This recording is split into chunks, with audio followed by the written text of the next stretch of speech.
For yoga, you want to explore.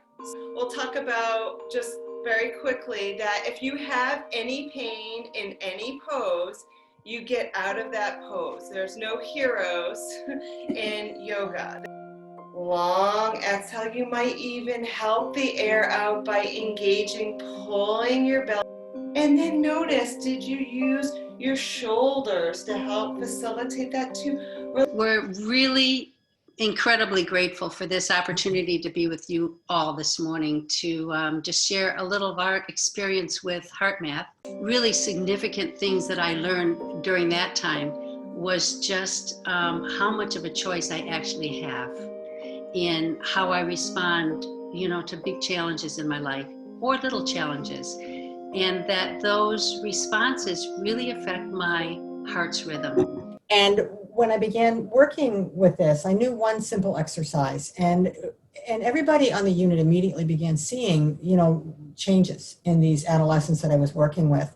And I really want to echo, what Betsy was saying, because for me, what turned out to be so important of working with these teens and what I saw was so foundational was this sense of empowerment. By HeartMath is really this interaction between the heart and the brain. What HeartMath has done is they've created a set of tools and technologies that help you build your battery back up so that by the end of the day, you're not so depleted. What ultimately happens is that you learn how to be in a place of emotional balance longer so that you don't reach the stage of emotional exhaustion as quickly. When we are in a stress response, fight or flight response, and that's triggered, one of the things that happens is we inhibit the information flow to the prefrontal cortex, the part of our brain that is thinking and problem solving and planning. It's, when we get really stressed and you say things and do things that you regret later on, everybody's had that experience, right? Or when you're really stressed or anxious and you can't figure out how to solve a problem, that's because literally the information can't get all the way through to the prefrontal cortex because it's designed to do that because if we're truly under a place of stress or in danger and we have to get out of danger, we want to be acting and not thinking. In a second, as Betsy's going to lead us through another quick coherence, we're all going to do this together, and you'll see what happens to this graph as we do this. So as before, just focus your attention on the area of your heart in the center of your chest. And as you continue to focus on the area of your heart, imagine your breath is flowing in and out through your heart a little more slowly and deeply than usual. This could be at a rhythm of 5 seconds on the inhale and 5 seconds on the exhale. As you continue to breathe through the area of your heart, recall a positive feeling, a time when you felt good inside, and re-experience it. It could be a feeling of gratitude, appreciation, compassion or care for someone or something in your life, and embrace this renewing feeling fully in your heart. And there was just one more thing. When I worked on the unit, there was this nurse who was she was just solid and steady all the time. She'd walk in and she just had a way of diffusing situations that was amazing. So I put her I hooked her up one day, and I think I even moved it up to like the 3rd challenge level, and she was totally coherent. And she wasn't even doing anything, just sitting there. Her being was already coherent. And you could feel it. When she walked into a room, everything settled down, right? So we really can have a big effect on what's going on. I started out in engineering, and while I was at Purdue University, a unique and unbelievable experience happened while I was getting ready to go to class, where I heard a female voice asking for help. When I looked around the cafeteria where I was sitting, I couldn't see anybody in distress, but I could hear this voice again. It was a female voice, it was close. So I looked around, I saw a lady next to me in another, chair and table, and I walked over. And by the way, the voice said in my head, I wish somebody would come and hold my hand.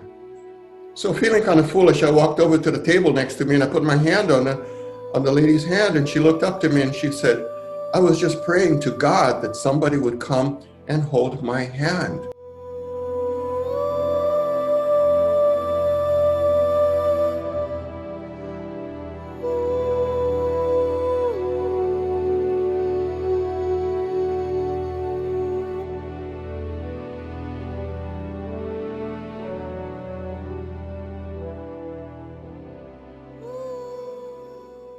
So because he was scheduled for surgery the next day, he is an inpatient. He had to escape from the hospital against the doctor's permission.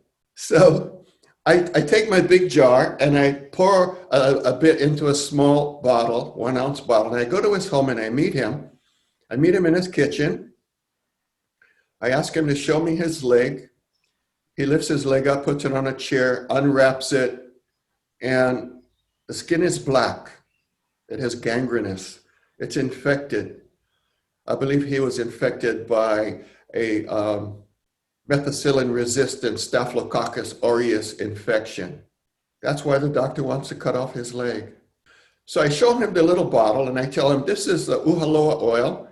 Apply a little of it on your leg once a day. I'll be back in 5 days. He said, okay. 5 days later, I return. He's in his kitchen. He's walking around, leg is all wrapped up.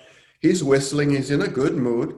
So finally, when we're ready to discuss his case, he unwraps his leg. And I say to him, looks good to me. And he said, that's what my doctor said. Really? What else did your doctor say? My doctor said, he has nothing that can do that. Okay. Raising its hand, getting my attention, and speaking to me.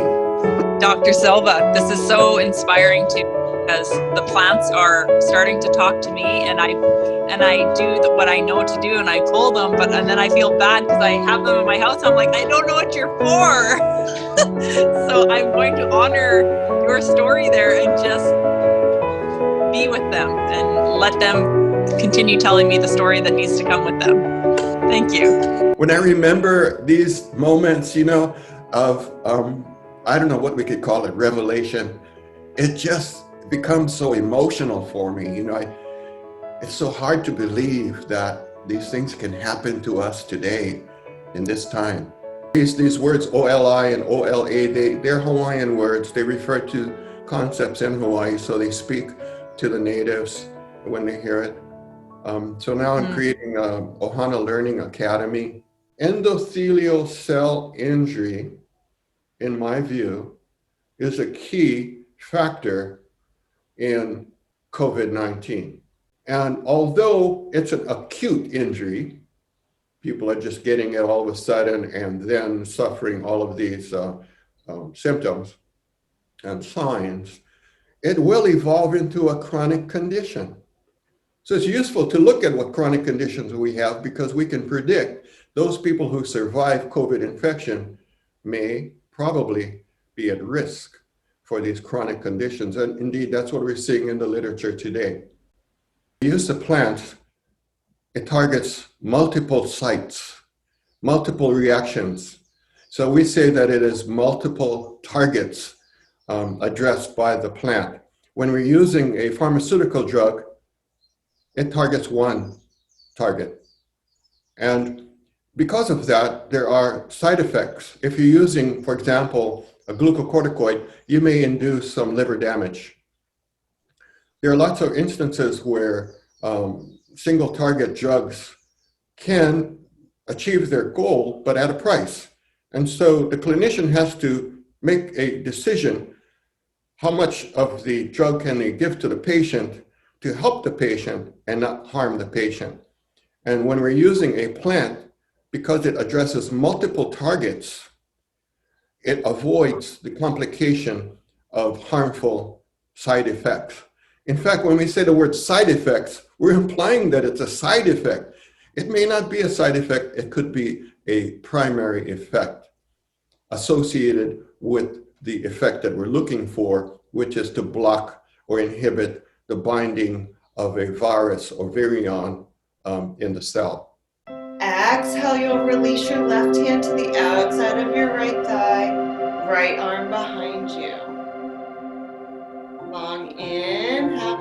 Your hand grounds down onto the mat behind you, so you can press down into your hands and lift your sternum up. And then find the center of the rock. Like our rock is irregular, so you can, if you see one of in the handout, like this rock is, see this, Desiree, can you see it? I can see it, yeah. But this rock is irregular, it's still pretty, right? So you kind of find one spot and define that as your center spot, and then just go around it. And I feel it's so philosophical.